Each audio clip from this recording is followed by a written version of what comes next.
Yang pertama RDMP yang sudah selesai tahun lalu itu adalah RDMP Balongan, di mana RDMP Balongan termasuk juga revamping existing kilangnya sudah berhasil kawan-kawan itu meningkatkan kapasitas refining dari 125.000 barrel per hari menjadi 150.000 barrel per hari, dan juga kualitas daripada gasoil itu sudah Euro 5. Euro 5 itu artinya mungkin kandungan sulfurnya itu di bawah 10 ppm.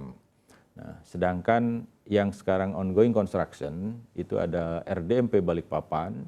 RDMP Balikpapan objektifnya juga sama. Yang pertama itu meningkatkan kapasitas refining daripada crude oil dari 260.000 menjadi 360.000 barrel per hari, dan juga kualitas daripada produknya sendiri itu untuk Euro 5.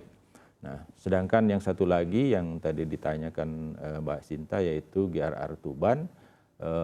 Saat ini proses front end engineering definition sudah selesai. Itu tim kami sedang melaksanakan persiapan untuk lelang EPC.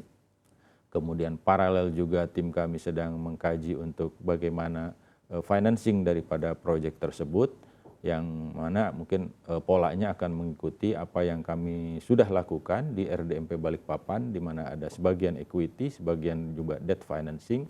Kita go to the market untuk pembiayaan sebagian daripada kapital yang dibutuhkan untuk GRR Tuban tersebut.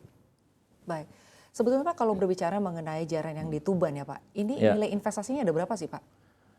JRR Tuban memang benar tadi yang disampaikan di awal sama Mbak Sinta untuk meng-quote dari Pak Dirjen bahwa JRR Tuban ini investasinya sangat besar di kisaran 21 billion US dollar.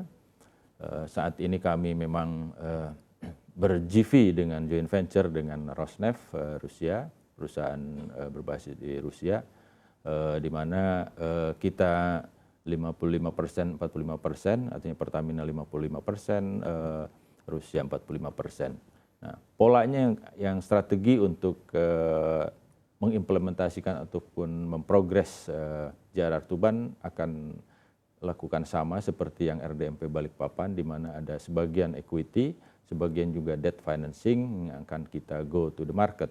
Nah, tentunya memang ada asumsi dengan situasi saat ini, itunya challenge-nya memang challenge-nya lebih banyak dibanding dengan RDMP Balikpapan. Tapi saya yakin dengan dukungan dari pemerintah terkait dengan infrastruktur yang harus disiapkan, yang memang juga kami dari tim juga intens berkomunikasi dengan kementerian terkait untuk bagaimana memastikan JRR Tuban ini tetap berprogres untuk tadi kembali objektif awal bahwa kita ingin juga mengurangi porsi impor terhadap BBM, dan GRR Tuban berbedanya dengan RDMP yang lain adalah akan memproduksikan petrochemical kira-kira 3.000 atau 3 juta ton per tahun, di mana itu pun akan memenuhi kurang lebih 50% dari kebutuhan nasional.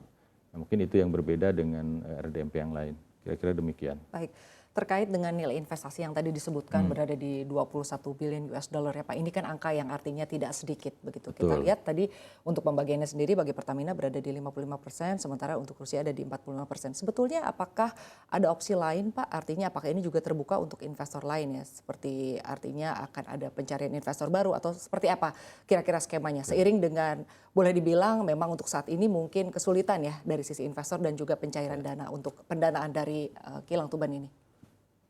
Yang mungkin yang kami lakukan adalah belajar daripada bagaimana kita menarik investment ataupun debt financing dari luar untuk proyek RDMP Balikpapan. Itu memang RDMP Balikpapan saat ini juga full equity Pertamina, tetapi kita tahu bahwa equity adalah kita batasi juga sesuai dengan kebijakan investment internal kami, sehingga kita go to the market. Nah, go to the market ini juga alhamdulillah so far ini mendapatkan dukungan kita ke Export Credit Agency dari Korean, kemudian dari US, dari Italian. Nah, Ini mungkin juga pola ini akan kita komunikasikan ke market untuk GRR Tuban. Ya tentunya berdampingan dengan partner kita GV Rosneft. Nah, tentunya kembali ke pertanyaan apakah terbuka untuk investor yang lain untuk masuk ke GRR Tuban? Ya saya kira kita welcome dengan investor yang mau untuk menginvestasikan di proyek refinery and petrochemical. Nah ini mungkin ada yang berbedanya petrochemical, mungkin itu sebagai bagian dari hilirisasi daripada refinery kita yang saat ini. Baik, artinya untuk GRR Tuban sendiri untuk investor masih terbuka ya Pak untuk bisa Benar. ikut memberikan pendanaan kepada pembangunan dari kilang Tuban ini. Betul sekali. Ya.